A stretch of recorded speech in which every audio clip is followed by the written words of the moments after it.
Hoje a gente vai conversar, então a gente vai ter a participação do sargento da Polícia Militar de Santa Catarina, especialista em trânsito, o Emerson Luiz Andrade, que vai falar sobre meio ambiente e trânsito, o que isso tem a ver. Lembrando, pessoal, que a programação do Junho Verde você pode conferir no site da Prefeitura, né? Você entra no site da Prefeitura, nas mídias sociais, Prefeitura de Indaial, e você confere as lives que a gente vai ter essa semana. Amanhã a gente vai ter mais uma live com o pessoal do projeto do Bugio. A gente vai ter também, na semana que vem, algumas lives. Então, fiquem conectados, ligadinhos, que vocês vão ter mais informações. Como é que estão? Tudo bem? Tudo certo, Emerson. A gente está aqui na nossa live, então, do Junho Verde. É um prazer recebê-lo essa noite para compartilhar um pouco mais de informações e da sua experiência em relação a meio ambiente e trânsito, né? Vamos descobrir hoje qual é a relação e a importância da gente falar sobre esse tema nesse mês tão importante de conscientização e a preservação do meio ambiente, que é o Junho Verde. Exatamente. Para algumas pessoas pode soar assim, antagônico, né, ou muito distante, né, o trânsito e meio ambiente, mas eles estão intimamente ligados e cada vez mais, né, precisamos dessa consciência ecológica, do uso do meio a qual a gente faz parte, né, está inserido, mas de uma forma mais saudável, né. Então, primeiro, o mês de atividade, ele é de fundamental importância para esse chamamento, né, para essa reflexão da Secretaria, né, de Meio Ambiente, ter esse olhar, esse cuidado, né, de trazer também, né, como acompanhei a psicóloga conversando sobre o momento que a gente vive e essa consequência, né, essa relação meio ambiente. Então, o trânsito, eu fico feliz que vocês não deixaram de fora, né, trazendo o tema para a conversa, para levar informação, né, a todos os, não só os munícipes, né, porque com essa possibilidade da internet, né, da gente não tem barreira, né, a gente vai ter pessoas aqui, esperamos que de todos os rincões, não só do estado, mas do nosso país, que o meio ambiente é aqui, é lá, né, então a consciência tem que ter em todos os lugares. Eu estou à disposição de vocês. Conta pra gente então um pouco dessa relação, Anderson. O que a gente pode trabalhar dentro do meio ambiente, a questão do trânsito? Como é que a gente pode trabalhar esses temas para ter essa conscientização? Começamos assim, ó. Eu vou fazer uma breve comparação, fazer uma analogia, né, com o planeta Terra, a nossa existência, e isso se dá pelas constantes alterações da legislação, principalmente de trânsito, que vem recepcionando, entendendo que o meio ambiente que faz parte, né, desse contexto. Só para você ter uma ideia, nós, né, as pessoas que labutam nessa seara, a gente sempre destaca que o trânsito ele é formado por um tripé, um trinômio, que é formado pelo veículo, pela via e pelo homem. Né? Isso, dependendo da linha de conversa e da pesquisa, tem vários desdobramentos, desde as consequências de um acidente de trânsito, né? Que aí se apura a responsabilidade, até onde era um problema da via, até onde era um problema do veículo e até onde foi um problema da falha, do envolvimento humano, né, nesse contexto. E de uma época para cá, nós fomos tendo a consciência de que o veículo, a via e o homem, né, a pessoa, o condutor, condutora, eles estão dentro do meio ambiente, né? O meio ambiente faz parte, ele é que recepciona a via, né, o veículo que para poder transitar e o condutor propriamente dito. Então, de uns anos para cá, principalmente, o novo Código de Trânsito Brasileiro, que já não é tão novo assim, né? Nós estamos com ele em vigor desde 1998, ele foi sancionado em 1997 e entrou em vigor em janeiro de 98, ou seja, são 22 anos de exigência, né, do novo Código. E só para se ter uma ideia, né, desde então, todo condutor toda pessoa que tirou a carteira de habilitação, ele teve que, obrigatoriamente, ter a disciplina de meio ambiente, a matéria, né, de meio ambiente, dentro da sua grade curricular. Ou seja, então, todos aqueles que tiraram carteira de habilitação de 98, de janeiro de 98, até os dias atuais, não podem dizer, né? Mas eu não sabia que o meio ambiente estava relacionado, tem trânsito, não precisava que isso... eu não dava manutenção no veículo, não sabia as consequências da falta de manutenção no veículo, né? Que aí é o despejo, né, desse material que contamina, né, o solo e, consequentemente, né, isso pode causar danos, né, imensuráveis, né? Não sabe o alcance que o resíduo do óleo, do combustível, né, fóssil, pode causar ao meio ambiente. Então, com o passar do tempo, o código, a legislação foi dando uma atenção especial para o trânsito. E aí, dentro de uma dessas disciplinas, que aí é o meio ambiente, tem um texto que eu acho muito interessante. Ele faz uma analogia com o planeta Terra, né, a existência e até os dias atuais. E é mais ou menos assim, está lá na resolução, isso foi implementado pela resolução 168 do Código do Conselho Nacional de Trânsito e também a resolução 285 também do Código de Trânsito. Isso me permite, né, eu vou fazer aqui tentar trazer aqui algumas informações dessa exigência. Aí diz assim, o planeta Terra tem uma média aí de 4 bilhões e meio de anos. Vamos imaginar 4 bilhões e meio, vamos imaginar uma pessoa fazendo analogia com uma pessoa, 45 anos. Então, o que o planeta Terra tem em relação, né, com o meio ambiente? Aí diz assim, até os 7 anos de idade, nada se sabe da vida dessa pessoa, ou do planeta Terra. Até os 42 anos de idade, sabe-se muito pouco. Ou seja, que salto, né? Dos 7 anos até os 42, sabe-se praticamente nada, não se deu a devida, né? Ou talvez não se conheceu como que isso funcionava. Os dinossauros e os grandes répteis apareceram quando a Terra já tinha 45 anos, ou seja, 2 anos atrás. Um ano atrás, né? Fazendo uma relação com uma pessoa de 46 anos. Os mamíferos entraram em cena nos últimos 8 meses. E aí vai descendo. Há apenas 1 hora, o homem descobriu a agricultura e se fixou, né, a terra como sedentário.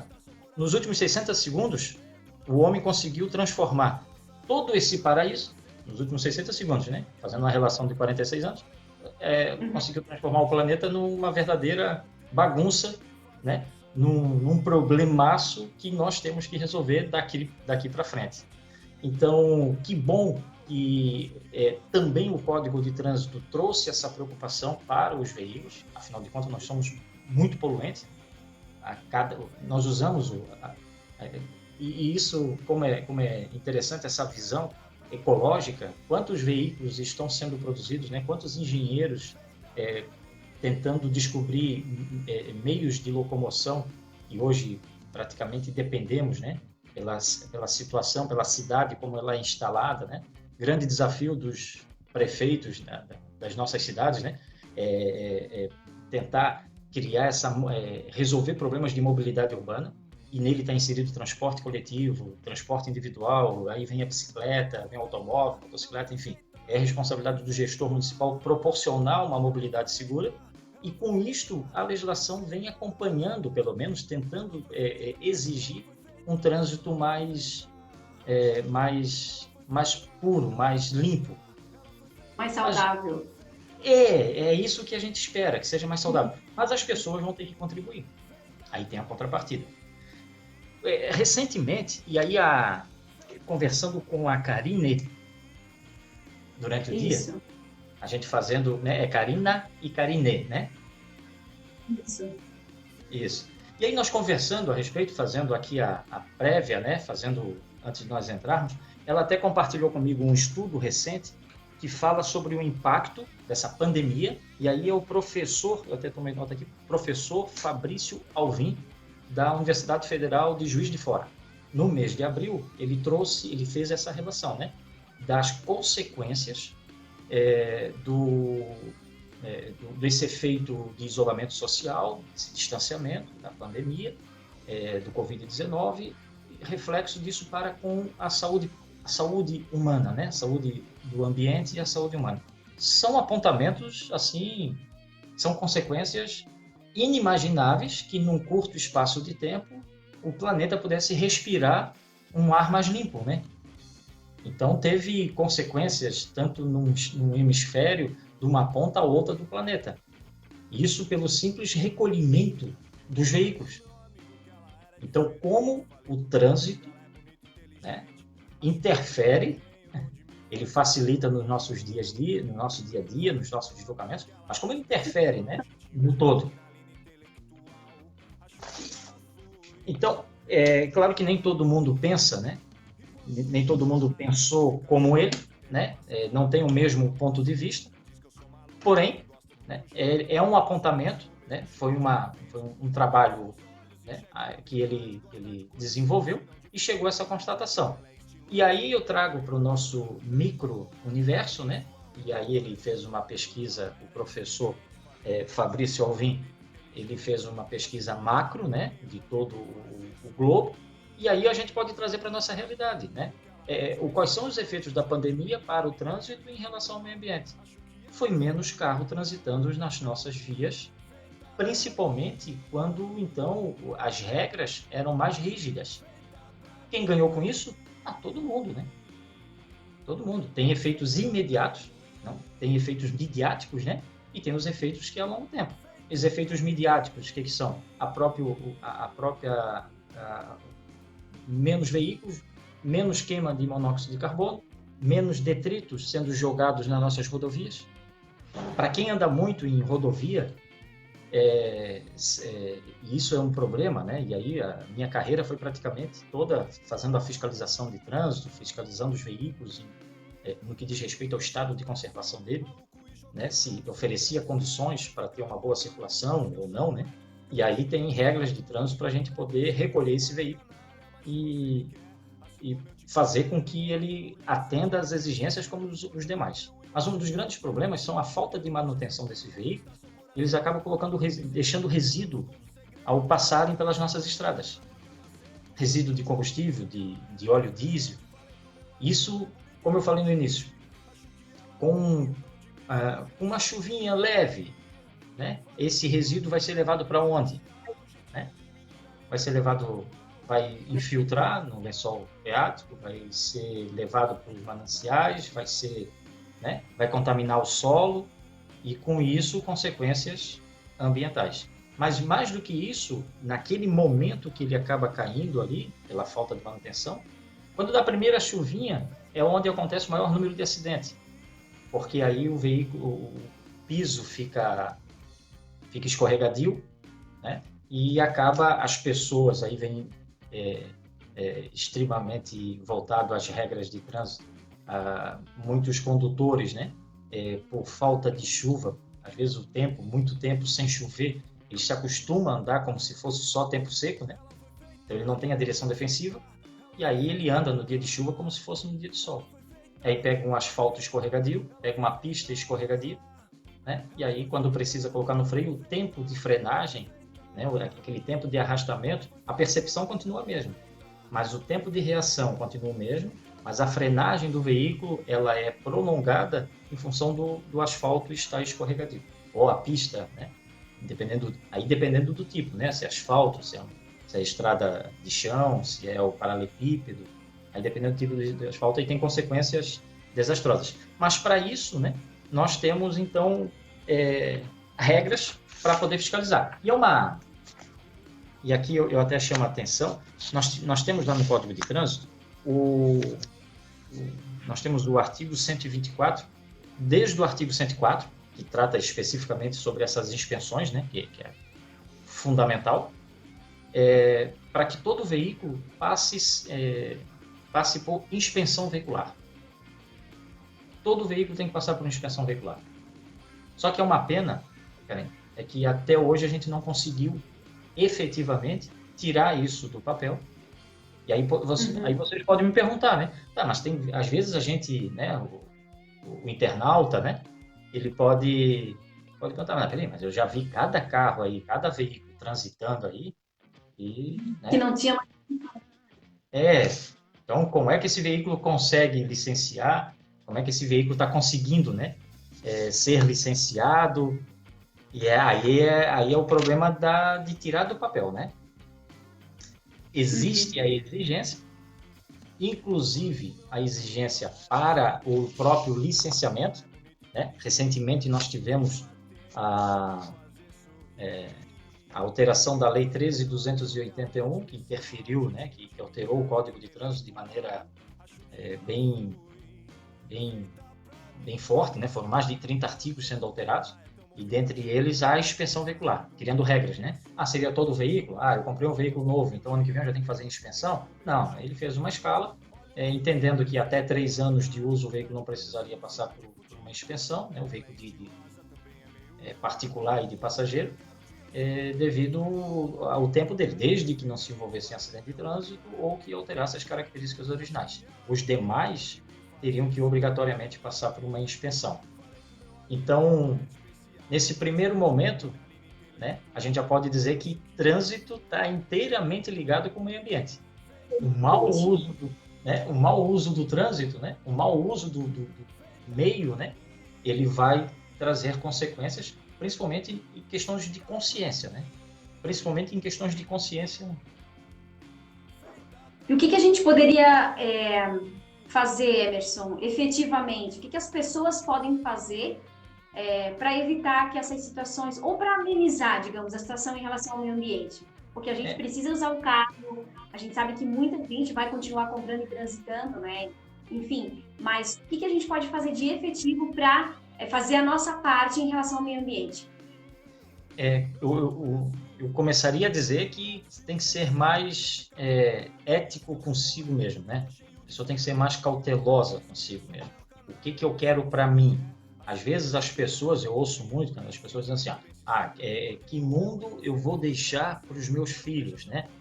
É um discurso legal, né? Que mundo eu vou deixar para os meus filhos, para o próximo, filho, neto, amigos, parentes, seja lá quem for. Mas a pergunta que tem que fazer é o seguinte: que pessoas eu vou deixar para o mundo, né? A verdade é que mundo eu vou deixar? O mundo vai continuar sendo mundo, né? Mas as pessoas, como que nós estamos preparando as pessoas para o mundo? Para ter essa consciência, que é um apelo tão só seu, excelente pergunta, né?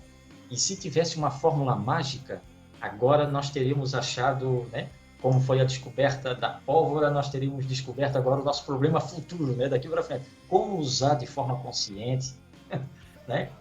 E é esse o desafio. O que é? As pessoas têm que ser mais éticas, né? Consigo próprio, né? Respeitar os seus limites, saber que aquilo que está fazendo é certo ou errado. Ah, isso é certo, então vou fazer porque é errado, não posso fazer. Né? Às vezes mesmo sendo certo, mas pode trazer consequências, né? De um tempo curto, né? Ou médio. Então a pessoa tem que ter essa consciência. Você tocou num ponto que é uma constatação, mas é uma realidade, de que as pessoas vão continuar comprando carro. As pessoas vão Uhum. continuar precisando dos seus deslocamentos. É uma realidade, isso é fato, né? Isso é real, que nem todos os municípios, né? Eu não sei a realidade peculiar, né, na cidade de Indaial, mas nós temos pontos mais distantes onde o transporte coletivo acaba não atendendo. Os horários são diferentes. Hoje, há uns anos atrás, a rotina diária da pessoa tinha horário para começar e horário para terminar. O horário de fábrica ou horário comercial. Hoje os horários não tem mais horário para começar a trabalhar e para terminar o trabalho. E nem sempre a demanda do transporte coletivo vai poder acompanhar essa necessidade. É muito caro o transporte coletivo, né? As concessionárias para o município, isso é um problemaço aos municípios. E, enfim, então a busca para o transporte individual, ela é real. Solução seria para contribuir não só de forma imediata, mas pensar numa relação, né? Nessa relação, pensar numa relação trânsito e meio ambiente mais saudável. Mas o primeiro passo seria criar cidades, né? E aí eu estou pensando lá na frente, né? Mas pensar cidades sustentáveis, né? Que a gente pudesse ter blocos, né? Divididos por regiões, onde naquele dividir as necessidades, né? O que é residência, o que é centros médicos, administrativos, jurídicos, para que fique fácil esses deslocamentos, né? Cidade autossustentável, né? Que aquele bairro possa ter tudo aquilo que a pessoa precisa para evitar esses deslocamentos, né? Como era outrora, né? Antigamente que não tinha carro, era tudo no carro de boi, era na bicicleta, as distâncias eram menores, mas a mobilidade ela vem desde que, né, nós nos conhecemos por pessoas, né? Ela vem esses deslocamentos, ela vem essa necessidade de sempre estar em movimento. Então, e aí situações pontuais, onde a pessoa precisa de fazer o seu transporte, ela vai partir para um carro individual. É mais um veículo na fila, é mais uma motocicleta. E quando a gente fala nisso, a gente aponta essa necessidade e as pessoas adquirindo para poder atender a sua necessidade, e já foi a época que o carro era status, né? Quem tinha carro era para ostentar, claro que tem ainda uma parcela social, lamentável, mas o carro ele está ali para servir. Ele está ali para servir as pessoas. Não tem né? Então, nós temos que trabalhar para tirar isso, para que as pessoas possam se locomover de outras formas. Incentivar muito o transporte ou de bicicleta, né? Que é uma alternativa. As pessoas, mas aí nós vamos ter que evoluir bastante para que o condutor do automóvel, condutor do transporte coletivo, do veículo de grande porte, né? O motociclista, o automóvel, o caminhão, né? Os veículos de grande porte, nós temos que evoluir muito para que a gente possa... Isso está no Código de Trânsito, tá? Está no Código de Trânsito. O maior tem... No trânsito, a regra é o maior proteger o menor. No código funciona bacana. No papel funciona. É bonito, até romântico. Né? O mais forte protegendo o mais fraco, né?